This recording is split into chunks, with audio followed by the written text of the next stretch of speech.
महाराज ने 3 पौड़ियां उच्चारण कर दित्तियां आपां नूं कि नाम संग जिसका मन मानिया नानक तिन है निरंजन जानिया।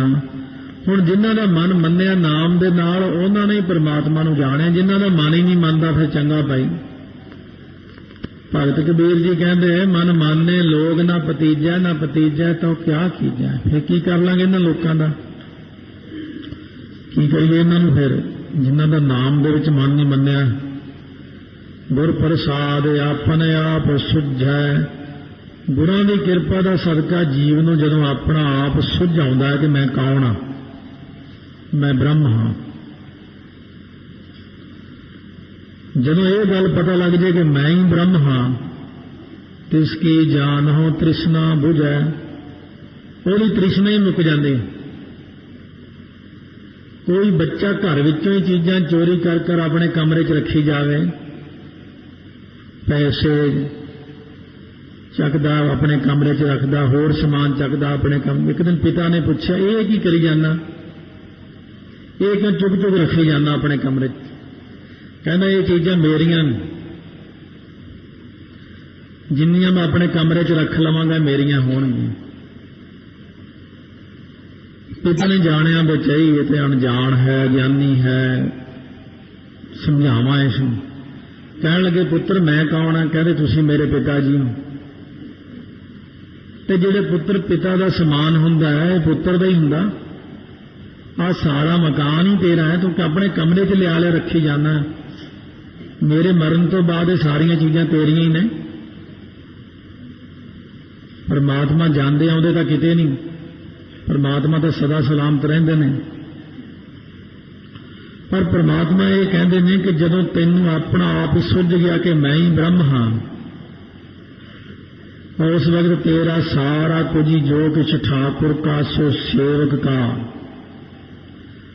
जो कुछ अकाल पुरख दा है उही सेवक दा बन जाता। उहदी तृष्णा ही मुक जाती है। काहदे लई भज्जे फिरदे आ, ये तां पहलां तो ही मेरा है, सब कुछ अपना ही है। साध संग हर हर जस कहत, जिहड़ा बंदा साध संगत विच मिल के वाहिगुरू वाहिगुरू करदा है, सबरोग ते ओह हर जन रहत, वो रब दा प्यारा फिर सारियां रोगां तो मुक्त हो जाता। महाराज कहने साध संगत विच मिल के जिहड़ा बंदा आखदा सतनाम श्री वाहिगुरू साहिब जी, सतनाम श्री वाहिगुरू साहिब, सतनाम श्री वाहिगुरू साहिब जी, सतनाम श्री वाहिगुरू साहिब, सतनाम श्री वाहिगुरू साहिब। साध संग हर हर जस कहत, सर्ब रोग ते ओ हर जन रहत, अन दिन कीर्तन केवल बखियान। जिहड़ा संगत विच मिल के रात दिन कीर्तन ही करदा रहिंदा है, बखियान तो भाव कथा बखियान करी जांदा है।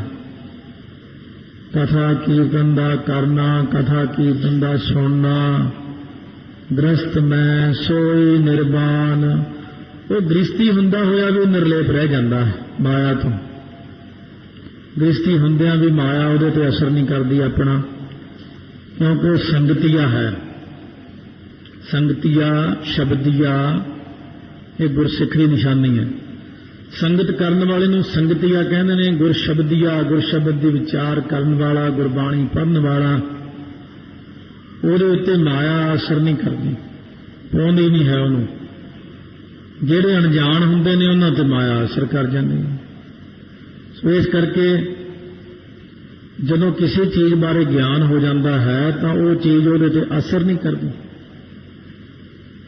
ਆਪਾਂ ਤਾਰ ਨੂੰ ਹੱਥ ਲਾਈ ਆਪਾਂ ਨੂੰ करंट लगता है, पर इलैक्ट्रीशियन ਜਿਹੜੇ ਨੇ ਇਹ ਸ਼ਰੇਆਮ ਹੀ ਨੰਗੀਆਂ ਤਾਰਾਂ ਜਿਹੜੇ ਤਕੜੀਆਂ ਵੋਲਟ ਦੀਆਂ ਫੜ ਲੈਂਦੇ ਨੇ। ਆਪਾਂ ਦੇਖ ਕੇ ਹੈਰਾਨ ਹੁੰਦੇ ਹਾਂ।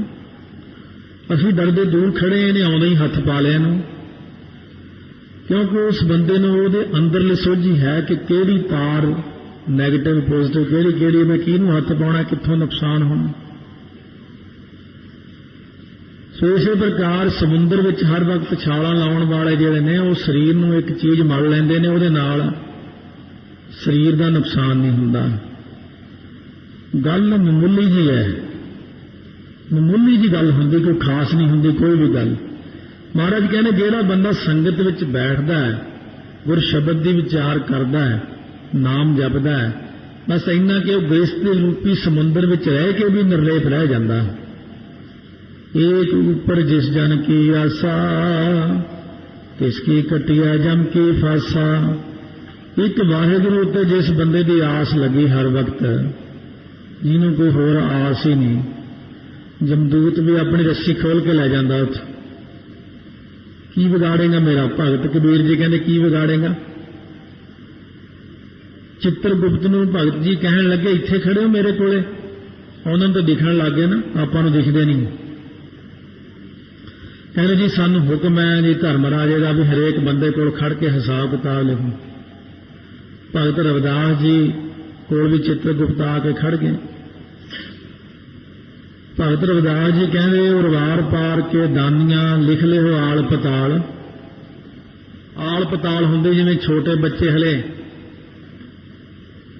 ਬਿਲਕੁਲ ਹੀ ਨਰਸਰੀ ਵਾਲੇ, ਜਦੋਂ ਕਾਪੀ ਦੇ ਉੱਤੇ ਕੀ ਲਿਖਦੇ, ਕੁਝ ਨਹੀਂ ਲਿਖਣਾ, ਉਹ ਕਾਲਾ ਮਾਲਾ ਕਰ ਛੱਡਦੇ ਨੇ, ਉਹਨੂੰ ਕਹਿੰਦੇ ਆਲ ਪਤਾਲ। ਇਹ ਪੁਰਾਣੀ ਬੋਲੀ ਹੈ। ਭਗਤ ਰਵਿਦਾਸ ਜੀ ਕਹਿਣ ਲੱਗੇ ਚਿੱਤਰਗੁਪਤ ਨੂੰ ਲਿਖ ਲਿਓ ਆਲ ਪਤਾਲ। ਆਲ ਪਤਾਲ ਲਿਖ ਲਓ, ਕੀ ਲਿਖੋਗੇ? ਮੇਰਾ ਲਿਖੋਗੇ ਜੀ, ਮੈਂ ਸਵੇਰੇ ਉੱਠਦਾ 2 ਵਜੇ, ਰਾਮ ਰਾਮ ਜਪਦਾ, ਜੁੱਤੀਆਂ ਗੰਢਦਾ, ਸੰਤਾਂ ਦੇ ਚਰਨਾਂ 'ਚ ਪਾ, ਨਾ ਕੋਈ ਪੈਸਾ ਵੀ ਨਹੀਂ ਲੈਂਦਾ, ਰੋਟੀ ਮਿਲ ਗਈ ਖਾ ਲਈ, ਨਹੀਂ ਨਾ ਸਹੀ, ਕੋਈ ਹੇਰਾ ਫੇਰੀ ਨਹੀਂ ਕਰਦਾ, ਕੋਈ ਮੈਂ ਗਲਤੀ ਨਹੀਂ ਕਰਦਾ। ਲਿਖੋਗੇ ਕਿ ਐਵੇਂ ਮੇਰੇ ਕੋਲ ਖੜੇ ਰਹਿਣੇ, ਚਲੇ ਜਾਓ ਇੱਥੋਂ। ਭਗਤ ਰਵਿਦਾਸ ਜੀ ਨੇ ਚਿੱਤਰਗੁਪਤ ਨੂੰ ਭਜਾ ਦਿੱਤਾ ਆਪਣੇ ਕੋਲੋਂ। ਸੋ ਮਹਾਰਾਜ ਸੱਚੇ ਪਾਤਸ਼ਾਹ ਕਹਿੰਦੇ ਨੇ ਜਿਹੜਾ ਇਨਸਾਨ ਏਕ ਉੱਪਰ ਜਿਸ ਜਨ ਕੀ ਆਸਾ, ਜਿਹੜਾ ਰਾਤ ਦਿਨ ਇੱਕ ਵਾਹਿਗੁਰੂ ਤੇ ਹੀ ਆਸ ਰੱਖਦਾ ਹੈ, ਵਾਹਿਗੁਰੂ ਰੋਜੀ ਰੋਟੀ ਦਿੰਦਾ, ਵਾਹਿਗੁਰੂ ਨੇ ਕਿਰਪਾ ਕਰਨੀ ਹੈ, ਜਿਹੜਾ ਬੇਈਮਾਨੀ ਨਹੀਂ ਕਰਦਾ, ਹੇਰਾ ਫੇਰੀ ਨਹੀਂ ਕਰਦਾ, ਇਸ ਕੀ ਕੱਟਿਆ ਜਮ ਕੀ ਫਾਸਾ। ਉਹਦੀ ਜਮਦੂਤ ਫਾਹੀ, ਵੈਸੇ ਤਾਂ ਹਰੇਕ ਨੂੰ ਰੱਸੀ ਪਾ ਕੇ ਰੱਖਦੇ ਨੇ ਪਹਿਲਾਂ ਹੀ, ਐਡਵਾਂਸ ਹਰੇਕ ਨੂੰ ਪਾਈ ਹੋਈ ਹੈ। ਆਪਾਂ ਤਾਂ ਹਲੇ ਸੋਚਾਂਗੇ ਪਤਾ ਨਹੀਂ ਮੈਨੂੰ ਆਉਣਾ ਕਿ ਨਹੀਂ ਆਉਣਾ, ਰੱਸੀ ਪਹਿਲਾਂ ਹੀ ਪਾਈ ਹੈ, ਮਾੜਾ ਜਿਹਾ ਝਟਕਾ ਮਾਰਨਾ ਨਾਲ ਹੀ ਕੰਮ ਖਤਮ ਕਰ ਦਿੰਦੇ ਨੇ। ਪਰ ਜਦ ਜਮਦੂਤ ਦੇਖਦੇ ਨੇ ਵੀ ਰਾਤ ਦਿਨ ਇਹ ਬੰਦਾ ਵਾਹਿਗੁਰੂ ਵਾਹਿਗੁਰੂ ਕਰਦਾ ਹੈ, ਕਿਸੇ ਦਾ ਮਾੜਾ ਨਹੀਂ ਕਰਦਾ, ਕੋਈ ਹਿਸਾਬ ਹੀ ਨਹੀਂ ਇਹਦੇ ਸਿਰ ਤੇ, ਇਹਨੂੰ ਐਵੇਂ ਰੱਸੀ ਬੰਨੀ ਹੋਈ ਹੈ, ਉਹ ਆਪਣੀ ਰੱਸੀ ਖੋਲ ਕੇ ਲੈ ਜਾਂਦੇ ਉੱਥੋਂ। ਰੱਬ ਦੇ ਬੰਦਿਆਂ ਨੂੰ ਜਦੋਂ ਰੱਬ ਨੇ ਰੱਸੀ ਪਾ ਲਈ ਨਾ, ਪ੍ਰੇਮ ਦੀ ਡੋਰੀ ਪਾ ਲਈ, ਗਾਤਰਾ ਪਾ ਲਿਆ ਜਦ, ਅੰਮ੍ਰਿਤ ਛਕ ਲਿਆ ਜਦ, ਜਮਦੂਤ ਆਪਣੀ ਰੱਸੀ ਜੀ ਖੋਲ ਕੇ ਤੁਰਦੇ ਲੱਗਦੇ ਵੀ ਇੱਥੇ ਨਹੀਂ ਦਾਲ ਗਲਣੀ, ਇਹ ਗੁਰੂ ਦਾ ਸਿੱਖ ਹੋ ਗਿਆ। ਪਾਰ ਬ੍ਰਹਮ ਕੀ ਜਿਸ ਮਨ ਭੂਖ, ਨਾਨਕ ਤਿਸੈ ਨ ਲਾਗਹਿ ਦੁਖ। ਜਿਹਦੇ ਮਨ ਵਿੱਚ ਹੋਰ ਹੋਈ ਭੁੱਖ ਹੀ ਨਹੀਂ, ਮਾਇਆ ਦੀ ਭੁੱਖ ਨਹੀਂ, ਪਦਾਰਥਾਂ ਦੀ ਭੁੱਖ ਨਹੀਂ, ਕੱਪੜਿਆਂ ਲੀੜਿਆਂ ਦੀ ਭੁੱਖ ਨਹੀਂ, ਸਾਰੀਆਂ ਭੁੱਖਾਂ ਮਿਟ ਗਈਆਂ। ਇੱਕ ਭੁੱਖ ਲੱਗੀ ਹੋਈ ਹੈ ਵਾਹਿਗੁਰੂ ਦੇ ਦਰਸ਼ਨਾਂ ਦੀ। ਉਹਨੂੰ ਹੁਣ ਕੀ ਦੁੱਖ ਲੱਗਣਾ? ਵਾਹਿਗੁਰੂ ਦੇ ਪਿਆਰਿਆਂ ਨੂੰ ਜਦੋਂ ਇੱਕ ਪਰਮੇਸ਼ਰ ਦੀ ਆਸ ਲੱਗ ਜਾਵੇ, ਨਾ ਉਹਨੂੰ ਨੀਂਦ, ਨਾ ਪਿਆਸ, ਨਾ ਸੰਸਾਰੀ ਭੁੱਖ, ਨਾ ਕੋਈ ਤ੍ਰਿਸ਼ਨਾ, ਸਭ ਮੁੱਕ ਜਾਂਦੀਆਂ ਨੇ। ਫਿਰ ਜਿਸ ਕੋ ਹਰ ਪ੍ਰਭ ਮਨ ਚਿੱਤ ਆਵੈ, ਜਿਨ੍ਹਾਂ ਦੇ ਅੰਦਰ ਵਾਹਿਗੁਰੂ ਮਨ ਚਿੱਤ ਦੇ ਵਿੱਚ ਆ ਜਾਂਦਾ ਹੈ, ਮਨ ਕਰਕੇ ਚਿੱਤ ਦੇ ਵਿੱਚ ਨਾਮ ਨੂੰ ਵਸਾ ਲੈਂਦੇ ਨੇ, ਸੋ ਸੰਤ ਸੁਹੇਲਾ ਨਹੀਂ ਡੁਲਾਵੈ। ਉਹ ਸੰਤ ਮਹਾਤਮਾ ਰੱਬ ਦੇ ਪਿਆਰੇ ਸੁਖੀ ਹੋ ਜਾਂਦੇ ਨੇ, ਬੋਲਦੇ ਨਹੀਂ ਹਨ। ਜਿਸ ਪ੍ਰਭ ਆਪਣਾ ਕਿਰਪਾ ਕਰੈ, ਆਪਣਾ ਵਾਹਿਗੁਰੂ ਜਿਸ ਉੱਤੇ ਕਿਰਪਾ ਕਰ ਦਿੰਦਾ ਹੈ, ਸੋ ਸੇਵਕ ਕਹੋ ਕਿਸ ਤੇ ਡਰੈ। ਉਹ ਸੇਵਕ ਦੱਸੋ ਕੀ ਤੋਂ ਡਰੇਗਾ? ਹੁਣ ਦਲਾਈਆਂ ਦਾ ਖਿਆਲ ਰੱਖਣਾ, ਸੁਣਨ ਵੇਲੇ ਤਾਂ ਨਹੀਂ ਮਹਿਸੂਸ ਹੁੰਦੀਆਂ ਇਹ, ਪਰ ਜਦੋਂ ਮੈਂ ਤੁਹਾਡੇ ਕੋਲੋਂ ਸੁਣੂੰਗਾ ਉਦੋਂ ਮੈਨੂੰ ਮਹਿਸੂਸ ਹੋਣਗੀਆਂ, ਕਿਉਂਕਿ ਤੁਸੀਂ ਬੋਲਣਾ ਜਿਸ ਪ੍ਰਭ ਆਪਣਾ ਕਿਰਪਾ ਕਰੇ, ਸੋ ਸੇਵਕ ਕਹੋ ਕਿਸ ਤੇ ਡਰੇ। ਇਹ ਡਰੇ ਤੇ ਟਰੇ ਕਰੇ ਸਾਰਿਆਂ ਉੱਤੇ ਦਲਾਈਆਂ ਨੇ, ਕਰੈ ਡਰੈ, ਇਹ ਸਾਰੀਆਂ ਚੀਜ਼ਾਂ ਧਿਆਨ ਰੱਖਣਾ ਬੋਲਦਿਆਂ ਹੈ। ਬਸ ਇਹੀ ਕਮੀ ਆ ਆਪਣੇ 'ਚ, ਹੋਰ ਕੁਛ ਨਹੀਂ। चलो कई अखर बोलने बहुत औखे ने, पर कई तो ठीक है भी करै डरै मरै सारे अखर टूटै पहूचै भरमाइयै पाइयै दुलाइयां ही ने सारियां। एक लां तो किते बहुत घट ही आउंदी है। इन्नी चीज का तो ख्याल रखो। जैसा सा तैसा दृष्टाया, जैसा सी वाहिगुरु वैसा ही दृष्टि विच आ गया। रब दे प्यारिਆਂ ਨੂੰ नजर आउण लग पिया। ਜਦੋਂ ਵਾਹਿਗੁਰੂ ਆਪਣਾ ਦਰਸ਼ਨ ਦਿੰਦੇ ਨੇ ਤਾਂ ਇਹ ਨਹੀਂ ਹੁੰਦਾ ਮਾੜੇ ਜਿਹੇ ਥਾਂ 'ਚ ਦਿੰਦੇ ਨੇ, ਸਰਬ ਵਿਆਪਕ ਦਰਸ਼ਨ ਦਿੰਦੇ ਨੇ ਪਿਆਰਿਆਂ ਨੂੰ।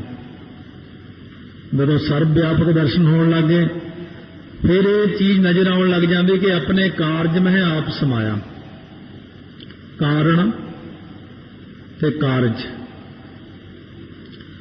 ਵਾਹਿਗੁਰੂ ਨੇ ਸ੍ਰਿਸ਼ਟੀ ਨੂੰ ਰਚਣ ਦਾ ਕਾਰਨ ਮਾਇਆ ਨੂੰ ਬਣਾਇਆ। ਮਾਇਆ ਨੇ ਪੰਜ ਤੱਤਾਂ ਨੂੰ ਕਾਰਨ ਬਣਾਇਆ ਤੇ ਪੰਜ ਤੱਤਾਂ ਕਰਕੇ ਕਾਰਜ ਹੋਂਦ ਵਿੱਚ ਆਇਆ। ਇਹ ਧਰਤੀ, ਇਹ ਸ੍ਰਿਸ਼ਟੀ, ਇਹ ਜੀਵ ਜੰਤ। ਮਹਾਰਾਜ ਕਹਿੰਦੇ ਆਪਣੇ ਕਾਰਜ ਮੈਂ ਆਪ ਸਮਾਇਆ। ਆਪਣੇ ਕਾਰਜ ਵਿੱਚ ਭਾਵ ਸੰਸਾਰ ਵਿੱਚ ਵਾਹਿਗੁਰੂ ਆਪ ਹੀ ਹੈ ਸਮਾਇਆ ਹੋਇਆ ਨਜ਼ਰ ਆ ਰਿਹਾ। ਸੋਧਤ ਸੀਜਿਆ। ਚੰਗੀ ਤਰ੍ਹਾਂ ਸੋਧ ਕੇ ਵਿਚਾਰ ਕੇ ਅੱਛੀ ਤਰ੍ਹਾਂ ਇਹ ਗੱਲ ਨੂੰ ਸਮਝੇ। ਹਾਂ ਉਹ ਰੱਬ ਦਾ ਪਿਆਰਾ ਬਿਲਕੁਲ ਸਿੱਝ ਗਿਆ ਹੈ, ਸੁੱਝ ਗਿਆ ਸਭ ਕੁਝ। ਉਸ ਨੂੰ ਸੋਝੀਆਂ ਪੈ ਗਈਆਂ ਉਹਨੂੰ, ਕਿਉਂਕਿ ਗੁਰ ਪ੍ਰਸਾਦ ਤਤ ਸਭ ਬੂਝਿਆ। ਗੁਰੂ ਦੀ ਕਿਰਪਾ ਨਾਲ ਸਾਰਾ ਹੀ ਉਹਨੂੰ ਤਤ ਸਰੂਪ ਪਰਮਾਤਮਾ ਹੀ ਸੁੱਝ ਪਿਆ। ਸਾਰੇ ਕਿਤੇ ਸਮਝ ਪੈ ਗਈ ਹੈ ਵਾਹਿਗੁਰੂ ਹੀ ਹੈ ਸਾਰਾ ਕੁਝ। ਫਿਰ ਉਹ ਠੰਡਾ ਹੋ ਕੇ ਬਹਿ ਜਾਂਦਾ। ਪਹਿਲਾਂ ਜਦੋਂ ਇਨਸਾਨ ਨੂੰ ਸੋਝ ਹੀ ਨਹੀਂ ਹੁੰਦੀ ਉਦੋਂ ਇਨਸਾਨ ਗਰਮ ਹੋ ਕੇ ਦੌੜਿਆ ਫਿਰਦਾ ਵੀ ਇਹ ਕੰਮ ਮੈਂ ਕਰ ਦਿਆਂਗਾ, ਇਹ ਮੈਂ ਕਰ ਰਿਹਾ ਹਾਂ, ਮੈਂ ਇਹ ਕਰ ਦਿਆਂਗਾ। ਜਦੋਂ ਵਾਹਿਗੁਰੂ ਨੇ ਆਪਣਾ ਰੂਪ ਦਿਖਾਇਆ ਨਾ ਉਹਨੂੰ ਸਾਰਿਆਂ ਵਿੱਚ, ਬੰਦਾ ਠੰਡਾ ਹੋ ਕੇ ਬੈਠ ਗਿਆ। ਮੈਂ ਵੀ ਛਾਲਾਂ ਮਾਰੀ ਜਾਂਦਾ। ਸਭ ਨੇ ਛਾਲਾਂ ਮਾਰੀਆਂ ਕਰਤਾ ਕਰੇ ਸੋ ਹੋਏ। ਇਹ ਤਾਂ ਸਾਰਾ ਕਰ ਤਾਂ ਵਾਹਿਗੁਰੂ ਦੇ ਹੈ ਤੇ ਮੈਂ ਐਵੇਂ ਵਿੱਚ ਐਵੇਂ ਆਪਣੇ ਆਪ ਨੂੰ ਲਿਆਈ ਫਿਰਦਾ ਕਿ ਮੈਂ ਕਰਦਾ ਹਾਂ। ਜਦ ਦੇਖਾਂ ਤਬ ਸਭ ਕੁਛ ਮੂਲ। ਜਦੋਂ ਦੇਖਦਾ ਹਾਂ ਸਾਰੇ ਕਿਤੇ ਤਾਂ ਸਾਰਾ ਕੁਝ ਮੂਲ ਰੂਪ ਵਿੱਚ ਵਾਹਿਗੁਰੂ ਹੀ ਨਜ਼ਰ ਆਉਂਦਾ ਹੈ। ਅਸਲ ਵਿੱਚ ਆਪਣਾ ਮੂਲ ਵਾਹਿਗੁਰੂ ਹੈ ਸਾਰਿਆਂ ਦਾ। ਦੁਨੀਆ ਦੀ ਕੋਈ ਚੀਜ਼ ਨੂੰ ਹੱਥ ਲਾਓ, ਹਰੇਕ ਚੀਜ਼ ਦਾ ਮੂਲ ਵਾਹਿਗੁਰੂ ਹੈ। ਨਾਨਕ ਸੋ ਸੂਖਮ ਸੋਈ ਅਸਥੂਲ। ਵਾਹਿਗੁਰੂ ਆਪ ਸੂਖਮ ਹੈ, ਸੋ ਉਹ ਆਪ ਹੀ ਸੂਖਮ ਹੈ, ਆਪ ਹੀ ਸਥੂਲ ਰੂਪ ਹੈ। ਇਹ ਨਹੀਂ ਕਿ ਸੂਖਮ ਕੋਈ ਹੋਰ ਹੈ ਤੇ ਸਥੂਲ ਕੋਈ ਹੋਰ ਹੈ। ਵਾਹਿਗੁਰੂ ਆਪ ਹੀ ਸੂਖਮ ਰੂਪ ਹੈ ਤੇ ਆਪ ਹੀ ਸਥੂਲ ਰੂਪ ਹੈ। ਦੋਨੇ ਹੀ ਰੂਪ ਉਹਦੇ ਨੇ। न किछ जन्म है न किछ मरै। ना तो कुछ ते जन्म लैंदी चीज ना कोई चीज मरदी है। ये सिर्फ अपनियां कहण दीयां गल्लां ने। अपन चलित आप ही करा, अपने कौतक वाहिगुरू आप ही करदा। आवन जावन दृष्ट अनदृष्ट। आउणा ते जाना, जमना ते मरना, दृष्टि गोचर होना किसी चीज ने अखां दे सामने नजर आउणा ते अनदृष्ट जिहड़ी दृष्टि च नहीं चीज आउंदी है। कई चीज़ां अपनी दृष्टि च आउंदियां ने, कई नहीं भी आउंदियां। दो तरह की दुनिया है। दुनिया दे विच भी दो तरह की दुनिया है। एक दुनिया जो हुण आपां अखां नाल देख रहे हैं, एक दुनिया जिहड़ी आपां नूं नज़र नहीं आउंदी है। ये है अनदृष्ट। दृष्टि विच आया होया सारा संसार। अनदृष्ट है परमेश्वर। अनदृष्ट ने उहदियां कई सारियां चीज़ां। 84 ਲੱਖ जून कली यही तो नहीं बन जाती। अनदृष्ट बहुत है 84 ਲੱਖ जून विच। पर महाराज जी कहने आज्ञाकारी धारे सब सृष्ट। पर सारी सृष्टि अकाल पुरख ने अपनी आज्ञा दे विच बनाई हुई है। आज्ञा विच ही चलती है। आपे आप सगल मह आप। उन्हें अपना आप सारियां दे विच ही रखिया होया। सारियां विच आप ही आप है। माड़ा जिहा पर्दा आपां रखिया होया, वैसे आप ही है। हरेक दे विच पर्दा पा दिता, वखरेवा रख दिता, कंधां कढ़ दित्तियां ने।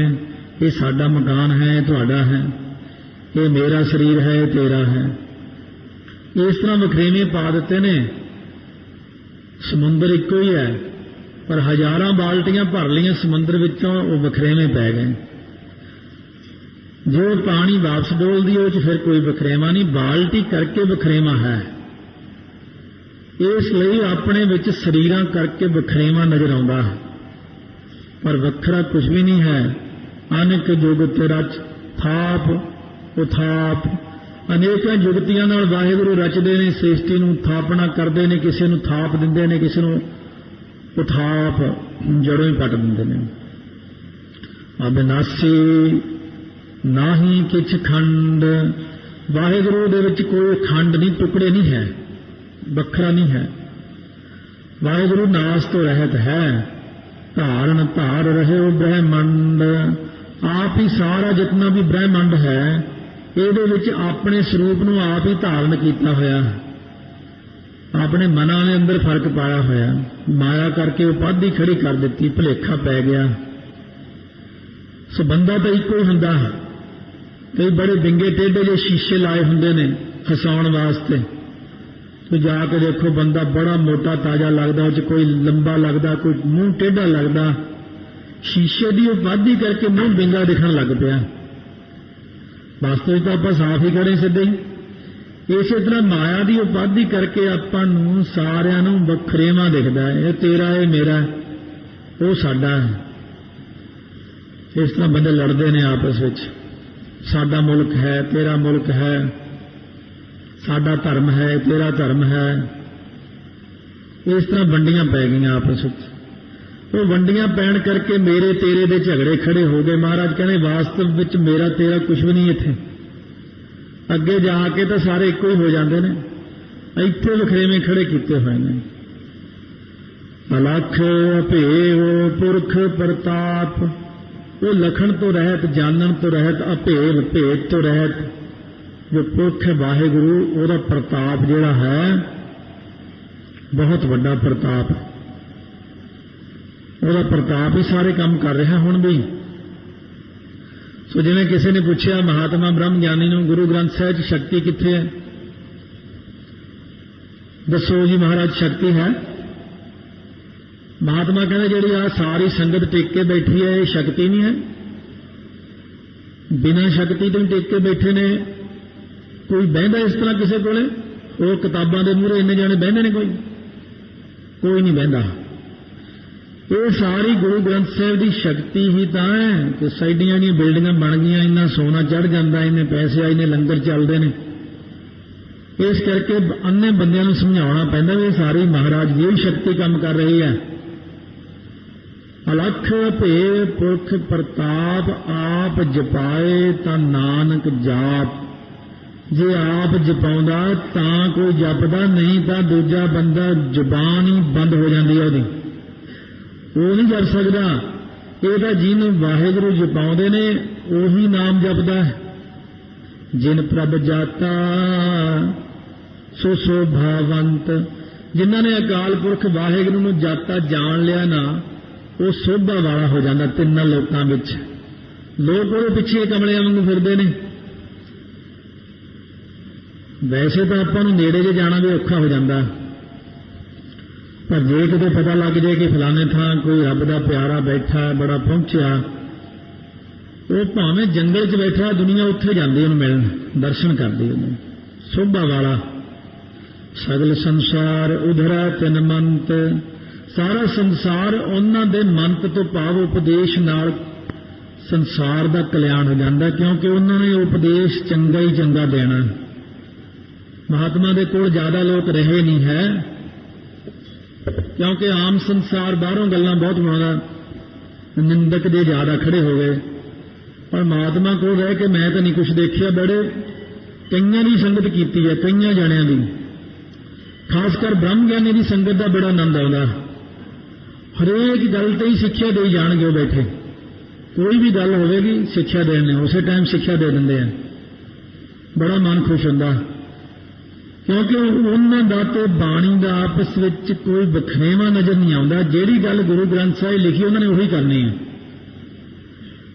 उन्होंने उपदेश ही इन्ना सुंदर हुंदा कि जीव कर जाता कोल रहन करके। पहला तो छेती वैसे किसी को नेड़े नहीं लाते हैं, ਭਜਾਉਣ ਦੀ ਜ਼ਿਆਦਾ ਯਤਨ ਕਰਦੇ ਵੀ ਭੱਜ ਜੇ ਮੇਰੇ ਕੋਲ ਤਾਂ ਚੰਗਾ। ਜੇ ਦੇਖੇ ਵੀ ਇਹ ਨਹੀਂ ਦੌੜਦਾ, ਇਹ ਭਾਂਡਾ ਪੱਕਾ, ਇਹ ਮੇਰੇ ਕੋਲ ਰਹੇਗਾ, ਤਾਂ ਫਿਰ ਉਹਨੂੰ ਥੋੜਾ ਕਰਕੇ ਸਮਾਂ ਪਾ ਕੇ ਸਮਝਾਉਣਾ ਸ਼ੁਰੂ ਕਰਦੇ ਨੇ। ਪ੍ਰਭ ਕੇ ਸੇਵਕ ਸਗਲੇ ਉਦਾਹਰਨ, ਵਾਹਿਗੁਰੂ ਦੇ ਜਿਹੜੇ ਸੇਵਕ ਨੇ ਉਹ ਸਾਰਿਆਂ ਦਾ ਭਲਾ ਕਰਦੇ ਨੇ, ਸਾਰਿਆਂ ਦੇ ਕਲਿਆਣ ਕਰਦੇ ਨੇ, ਉਹਨਾਂ ਦੇ ਮਨ 'ਚ ਕੋਈ ਵਿਤਕਰਾ ਨਹੀਂ ਹੁੰਦਾ। ਪ੍ਰਭ ਕੇ ਸੇਵਕ ਦੁੱਖ ਵਿਸਾਰਨ, ਵਾਹਿਗੁਰੂ ਦੇ ਸੇਵਕ ਸਾਰਿਆਂ ਦੇ ਦੁੱਖ ਨੂੰ ਦੂਰ ਕਰਦੇ ਨੇ। ਕੋਈ ਵੀ ਚਲੇ ਜਾਏ ਉਹਨਾਂ ਨੇ ਨਹੀਂ ਦੇਖਣਾ ਕਿੱਥੋਂ ਆਇਆ, ਕੌਣ ਆਇਆ, ਉਹ ਪੁੱਛਦੇ ਥੋੜੀ ਹੁੰਦੇ ਨੇ ਤੂੰ ਕਿੱਥੋਂ ਆਇਆ। ਜਾ ਕੇ ਕੋਈ ਵੀ ਫਤਿਹ ਬੁਲਾਈ, ਨਮਸਕਾਰ ਕੀਤੀ, ਬੈਠ, ਆਓ ਬਈ ਕਿਵੇਂ ਆਉਣਾ ਹੋਇਆ। ਇਹ ਨਹੀਂ ਪੁੱਛਣਾ ਕਿੱਥੋਂ ਆਏ, ਕਿਵੇਂ ਆਉਣਾ ਹੋਇਆ। ਕਹਿੰਦੇ ਜੀ ਸਾਡਾ ਦੁੱਖ ਨਹੀਂ ਜਾਂਦਾ, ਫਲਾਨਾ ਦੁੱਖ, ਫਲਾਨੀ ਗੱਲ ਨਹੀਂ ਹੁੰਦੀ ਇਸ ਤਰ੍ਹਾਂ। ਉਹਨਾਂ ਨੇ ਉਹਦਾ ਵੀ ਭਲਾ ਕਰ ਦੇਣਾ, ਕਿਉਂਕਿ ਉਹਨਾਂ ਨੂੰ ਵਾਹਿਗੁਰੂ ਵੱਲੋਂ ਹੁਕਮ ਹੈ ਸ੍ਰਿਸ਼ਟੀ ਦਾ ਭਲਾ ਕਰਨਾ। ਉਹਨਾਂ ਨੇ ਨਹੀਂ ਦੇਖਣਾ ਇਹ ਕੌਣ ਹੈ, ਛੋਟਾ ਵੱਡਾ, ਆਪੇ ਢੇਲ ਲਏ ਕਿਰਪਾਲ, ਗੁਰ ਕਾ ਸ਼ਬਦ ਜਪ ਭਏ ਨਿਹਾਲ। ਕਿਉਂਕਿ ਸੇਵਕਾਂ ਨੂੰ ਵਾਹਿਗੁਰੂ ਨੇ ਆਪਣੇ ਆਪ ਹੀ ਆਪਣੇ ਨਾਲ ਮਿਲਾ ਲਿਆ, ਕਿਉਂਕਿ ਗੁਰੂ ਦੇ ਸ਼ਬਦ ਨੂੰ ਜਪ ਕੇ ਨਿਹਾਲ ਹੋ ਗਏ, ਦੁੱਖਾਂ ਤੋਂ ਰਹਿਤ ਹੋ ਗਏ ਨੇ, ਪ੍ਰਸੰਨ ਹੋ ਗਏ ਨੇ। ਪਰ ਮਹਾਰਾਜ ਕਹਿੰਦੇ ਇੱਕ ਗੱਲ ਹੈ ਕਿ ਉਨ ਕੀ ਸੇਵਾ ਸੋਈ ਲਾਗੈ, ਜਿਸ ਨੂੰ ਕਿਰਪਾ ਕਰੇ ਬੜ ਭਾਗੈ। ਜਿਸ ਉੱਤੇ ਵਾਹਿਗੁਰੂ ਕਿਸੇ ਵੱਡੇ ਭਾਗਾਂ ਵਾਲੇ ਤੇ ਕਿਰਪਾ ਕਰਦਾ, ਉਹੀ ਮਹਾਤਮਾ ਬ੍ਰਹਮ ਗਿਆਨੀ ਦੀ ਸੇਵਾ 'ਚ ਹਾਜ਼ਰ ਹੁੰਦਾ। ਨਹੀਂ ਦੂਜੇ ਨੂੰ ਨੇੜੇ ਲੱਗਣ ਨਹੀਂ ਦਿੰਦੇ ਹੈ ਛੇਤੀ। ਦੂਜੇ ਬੰਦੇ ਨੂੰ ਤੇ ਬਹੁਤ ਸਾਰੀਆਂ ਗੱਲਾਂ ਦਾ ਪਤਾ ਨਹੀਂ ਹੁੰਦਾ, ਇਹ ਤਾਂ ਕਈ ਸਾਲ ਲੱਗ ਜਾਂਦੇ ਨੇੜੇ ਲੱਗਦਿਆਂ। ਉਹਨਾਂ ਦੇ ਇਸ਼ਾਰੇ ਸਮਝਣੇ ਬੜੇ ਔਖੇ ਹੁੰਦੇ ਨੇ, ਇੰਨੇ ਇਸ਼ਾਰੇ ਸਮਝਣੇ ਪੈਂਦੇ ਨੇ ਵੀ ਜੇ ਉਹ ਗੱਲ ਕੋਈ ਦਿਲ 'ਚ ਸੋਚ ਲੈਣ ਤਾਂ ਉਨੀ ਕੁ ਗੱਲ ਨੂੰ ਵੀ ਸਮਝਣਾ ਪੈਂਦਾ ਵੀ ਇਹ ਕਿਹੜੀ ਗੱਲੋਂ ਨਾਰਾਜ਼ ਨੇ, ਖੁਸ਼ ਨੇ। ਬਹੁਤ ਔਖੀ ਹੈ ਸੇਵਾ। ਗੁਰਪੀਰਾਂ ਕੀ ਚਾਕਰੀ ਮਹਾਂ ਕਰੜੀ, ਪਰ ਅੱਗੇ ਲਿਖਦੇ ਨੇ ਸੁਖ ਸਾਰ। ਹਾਲ ਕੇ ਗੁਰੂ ਗ੍ਰੰਥ ਸਾਹਿਬ ਦੀ ਸੇਵਾ ਕਰਨੀ ਜਿਹੜੀ ਸੌਖੀ ਹੈ ਤਾਂ ਬਹੁਤ ਔਖੀ ਹੈ, ਪਰ ਫਿਰ ਵੀ ਬ੍ਰਹਮ ਗਿਆਨੀ ਨਾਲੋਂ ਸੇਵਾ ਸੌਖੀ ਹੈ। ਕਿਉਂਕਿ ਬ੍ਰਹਮ ਗਿਆਨੀ ਦਾ ਤਾਂ ਪਤਾ ਹੀ ਨਹੀਂ ਕੀ ਕਰ ਦੇਵੇ, ਕਿੱਧਰ ਨੂੰ ਚੱਲ ਪਵੇ, ਉਹਦਾ ਹਿਸਾਬ ਕਿਤਾਬ ਹੀ ਵੱਖਰੀ ਕਿਸਮ ਦਾ ਹੁੰਦਾ। ਉਹ ਕਿਉਂਕਿ ਫੱਕਰ ਵੀ ਬਣ ਜਾਂਦੇ ਨੇ, ਕਦੇ ਕੁਝ ਹੋਰ ਹੀ ਬੋਲ ਦਿੰਦੇ ਨੇ, ਕਦੇ ਪਰਖਾਂ ਪਾ ਦਿੰਦੇ ਨੇ। ਸੋ ਇਸ ਕਰਕੇ ਸਤਿਗੁਰੂ ਮਹਾਰਾਜ ਕਹਿੰਦੇ ਨੇ ਰੱਬ ਦੇ ਪਿਆਰਿਆਂ ਦੀ ਸੇਵਾ ਵਿੱਚ ਕੋਈ ਭਾਗਾਂ ਵਾਲਾ ਹੀ ਲੱਗਦਾ ਹੈ। ਸਾਰਿਆਂ ਨੂੰ ਵਾਹਿਗੁਰੂ ਉਹਨਾਂ ਦੀ ਸੇਵਾ ਵਿੱਚ ਨਹੀਂ ਲਾਉਂਦੇ, ਪਰ ਜੇ ਉਹਨਾਂ ਦੀ ਕੋਈ ਸੇਵਾ ਵਿੱਚ ਲੱਗ ਜਾਵੇ, ਉਹਨਾਂ ਨਾਲ ਮਿਲ ਕੇ ਨਾਮ ਜਪਤ ਪਾਵਹਿ ਬਿਸਰਾਮ, ਉਹ ਫਿਰ ਨਾਮ ਜਪਣ ਲੱਗ ਜਾਂਦਾ ਹੈ, ਫਿਰ ਵਿਸ਼ਰਾਮ ਤੋਂ ਭਾਵ ਟਿਕਾਉ ਪ੍ਰਾਪਤ ਕਰਦਾ ਹੈ। ਕਿਸੇ ਸੇਵਕ ਨੇ ਬੜੀ ਸੇਵਾ ਕੀਤੀ ਕਿਸੇ ਬ੍ਰਹਮ ਗਿਆਨੀ ਦੀ, ਸਾਰੀ ਜ਼ਿੰਦਗੀ ਬੜਾ ਕੌੜਾ ਬੋਲਦਾ ਸੀ ਸੇਵਾਦਾਰ, ਹਰੇਕ ਨੂੰ ਝਿੜਕ ਦਿੰਦਾ ਸੀ, ਸੁਭਾਅ ਉਹਦਾ ਬੜਾ ਗਰਮ ਸੀ। ਅਸੀਂ ਕਿ ਵੀ ਤੇਰਾ ਕਿਵੇਂ ਕਲਿਆਣ ਹੋਵੇਗਾ ਜਿਹੜਾ ਇੰਨਾ ਗਰਮ ਬੋਲਦਾ, ਹਰੇਕ ਨੂੰ ਪੁੱਠਾ ਬੋਲਦਾ। ਪਰ ਜਦੋਂ ਉਹਦੇ ਅੰਤਮ 6 ਮਹੀਨੇ ਰਹਿ ਗਏ ਉਸ ਸੇਵਕ ਦੀ ਜ਼ਿੰਦਗੀ ਦੇ, ਮਹਾਤਮਾ ਕਹਿੰਦੇ ਬਸ ਬਈ ਹੁਣ ਮੇਰੀ ਸੇਵਾ ਨਹੀਂ ਕਰਨੀ, ਤੂੰ ਹੁਣ ਹੋਰ ਸੇਵਾਦਾਰ ਸੇਵਾ ਕਰਨਗੇ, ਤੂੰ ਹੁਣ ਇੱਕ ਕੰਮ ਕਰ ਲੇਗਾ। ਕਹਿੰਦੇ ਹਾਂ ਜੀ। ਆਗਿਆਕਾਰੀ ਬੜਾ ਸੀ। ਕਹਿੰਦੇ 25 ਪਾਠ ਸੁਖਮਨੀ ਸਾਹਿਬ ਦੇ ਰੋਜ਼ ਕਰਿਆ ਕਰ। ਕਹਿੰਦੇ ਜੀ 7 ਬਚਨ ਉਹ ਅੱਧੇ ਜਿਹੇ ਘੰਟੇ 'ਚ ਪਾਠ ਕਰ ਲੈਂਦਾ ਸੀ। ਕਹਿੰਦੇ ਬਈ ਰਾਤ ਨੂੰ ਰੋਟੀ ਨਹੀਂ ਖਾਣੀ, ਸਬਜ਼ੀ ਖਾਣੀ ਇਕੱਲੀ, ਤੇ ਦਿਨ ਵੇਲੇ ਤੂੰ ਰੋਟੀ ਖਾ ਸਕਦਾ। ਉਸ ਗੁਰਮੁਖ ਨੇ 25 ਪਾਠ ਸੁਖਮਨੀ ਸਾਹਿਬ ਦੇ 6 ਮਹੀਨੇ ਕੀਤੇ। 6 ਮਹੀਨਿਆਂ ਬਾਅਦ ਕਹਿੰਦੇ ਆ ਛੇੜ ਕੇ ਦੇਖੋ ਜਾਓ ਉਹਨੂੰ। ਹੁਣ ਅਸੀਂ ਜਾਣ ਕੇ ਛੇੜਿਆ ਉਹਨੂੰ, ਗੁੱਸਾ ਹੀ ਨਹੀਂ ਆਉਂਦਾ ਉਹਨੂੰ, ਬਥੇਰਾ ਉਹਨੂੰ ਖਿਜਾਉਂਦੇ, ਉਹ ਖਿਜਦਾ ਹੀ ਨਹੀਂ ਹੈ। ਜਿਹੜਾ ਪਹਿਲਾਂ ਮਾੜੀ ਮਾੜੀ ਗੱਲ ਤੇ ਖਿਜਦਾ ਸੀ ਉਹ ਖਿਜਣਾ ਹੀ ਹਟ ਗਿਆ। 6 ਮਹੀਨੇ ਬਾਅਦ ਉਹ ਸੇਵਾਦਾਰ ਆਪਣਾ ਸਰੀਰ ਤਿਆਗ ਗਿਆ। ਮਹਾਤਮਾ ਕਹਿਣ ਲੱਗੇ ਲੈ ਵੀ ਇਹ ਸੱਚਖੰਡ ਚਲਾ ਗਿਆ, ਇਹਦੀ ਸੇਵਾ ਸਫਲੀ ਹੋ ਗਈ। ਇਸ ਕਰਕੇ ਬਖਸ਼ਿਸ਼ ਤਾਂ ਹੁੰਦੀ ਹੈ, ਆਪਾਂ ਉਹਨਾਂ ਕਰਨ ਜੋਗੇ ਨਹੀਂ ਹੈਗੇ। ਬੜੀਆਂ ਬੜੀਆਂ ਚੀਜ਼ਾਂ ਇਸ ਗੁਰਬਾਣੀ ਨੇ ਹਟਾਈਆਂ, ਲੋਕਾਂ ਦੀਆਂ ਮਾੜੇ ਔਗਣ ਹਟਾਏ ਨੇ। ਮਹਾਰਾਜ ਜੀ ਇਹ ਸ਼ਰਾਬ ਬਹੁਤ ਪੀਂਦਾ, ਮੇਰੇ ਘਰ ਵਾਲਾ ਹਟਾਵਾਂ ਕਿਵੇਂ? ਕਹਿੰਦੇ ਸੁਖਮਨੀ ਸਾਹਿਬ ਦਾ ਪਾਠ ਕਰਿਆ ਕਰ, ਇਹਦੇ ਨਿਮਿਤ ਅਰਦਾਸ ਕਰਿਆ ਕਰ। ਕਹਿੰਦੇ ਜੀ ਜੇ ਜਲਦੀ ਹਟਾਉਣਾ ਹੋਵੇ ਕਹਿੰਦੇ ਫਿਰ 2 ਪਾਠ ਕਰਿਆ ਕਰ, फिर जी जे होर छेती हटाउणा कहंदे फिर भाई 5-10 कर लिया कर, होर की। हुण पाठ शुरू कर दिते, क्योंकि जिहड़ा बंदा दुखी हुंदा ना फिर उही पाठ करदा। वो शराब पी के रोज़ कुटदा सी, उहनूं मारदा, समान तोड़ दिंदा, बच्चिआं नूं कुटदा सी। ਉਹਨੇ ਦੁਖੀ ਹੋਈ ਹੋਈ ਨੇ ਫਿਰ 1 ਤੋਂ ਲੈ ਕੇ ਸ਼ੁਰੂ ਕਰਕੇ 17 ਸੁਖਮਨੀ ਸਾਹਿਬ ਦੇ ਪਾਠ ਰੋਜ਼ ਕਰਨੇ ਸ਼ੁਰੂ ਕਰ ਦਿੱਤੇ। ਜਿਉਂ ਮਾਰ ਪੈਣੀ ਉਹਨੇ ਹੋਰ ਸੁਖਮਨੀ ਸਾਹਿਬ, ਹੁਣ ਹੋਰ ਸੁਖਮਨੀ ਸਾਹਿਬ ਪੜ੍ਹਨਾ। ਫਿਰ ਅੰਤਮ ਗੱਲ ਇੱਥੇ ਆਈ ਵੀ ਇੱਕ ਵਾਰ ਵਿਸਾਖੀ ਤੇ ਗਏ ਉਹ ਮਹਾਤਮਾ ਦੇ ਕੋਲ, ਬੰਦਾ ਕਹਿਣ ਲੱਗਿਆ ਜੀ ਅੱਜ ਅੰਮ੍ਰਿਤ ਸੰਚਾਰ ਹੋਣਾ? ਕਹਿੰਦੇ ਹਾਂ। ਕਹਿੰਦੇ ਮੇਰਾ ਚਿੱਤ ਕਰਦਾ ਮੈਂ ਅੰਮ੍ਰਿਤ ਛਕ ਲਵਾਂ। ਦੇਖੋ ਬਦਲ ਗਿਆ ਨਾ, ਉਹ ਬਦਲ ਗਿਆ। ਤਾਂ ਅੱਜ ਉਹ ਬੰਦਾ ਖੁਦ 5 ਪਾਠ ਸੁਖਮਨੀ ਸਾਹਿਬ ਦੇ ਕਰਦਾ ਹੈ, ਬਦਲਾ ਦਿੱਤਾ ਬਾਣੀ ਨੇ। ਪਰ ਆਪਣਾ ਜਿਹੜਾ ਵਿਸ਼ਵਾਸ ਘਾਟਾ ਵੀ ਇੱਕ ਪਾਠ ਕਰਦੇ ਆ ਤੇ ਮੰਗਾਂ ਆਪਣੀਆਂ ਸੈਂਕੜੇ ਹੁੰਦੀਆਂ ਨੇ। ਨਹੀਂ, ਇੱਕ ਮੰਗ ਰੱਖੋ, ਮਹਾਰਾਜ ਦੇ ਅੱਗੇ ਬੇਨਤੀ ਕਰੋ ਕਿ ਮਹਾਰਾਜ ਮੇਰਾ ਜੀਵਨ ਅੱਛਾ ਬਣੇ, ਨਾਮਦਾਨ ਕੋਈ ਵੀ ਚੀਜ਼ ਨੂੰ ਲੈ ਕੇ ਸੁਖਮਨੀ ਸਾਹਿਬ ਦੇ 5 ਪਾਠ ਤਾਂ ਘੱਟੋ ਘੱਟ ਕਰੋ ਹੀ ਕਰੋ। ਜੇ ਕੋਈ ਖਾਸ ਕੰਮ ਹੈ ਤਾਂ ਫਿਰ ਜ਼ਿਆਦਾ ਪਾਠ ਕਰੋ।